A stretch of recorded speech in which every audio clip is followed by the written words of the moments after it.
কেমন আছেন সবাই? এটা আমাদের সার্ভিস সেন্টার, দেখেন এই যে মার্শা সার্ভিস চলতেছে। প্রত্যেকটা র্যামে আমাদের কাজ, মাস্টার সার্ভিস সবগুলা আমরা ওই কাজগুলোই করতে আছি আজকে।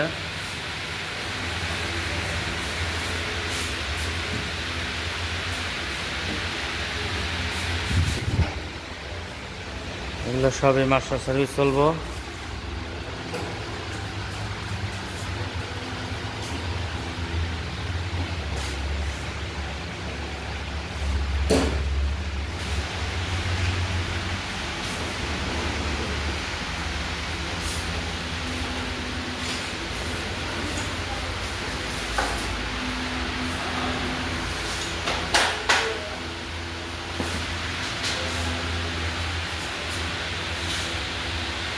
ভালো থাকবেন সবাই, ধন্যবাদ।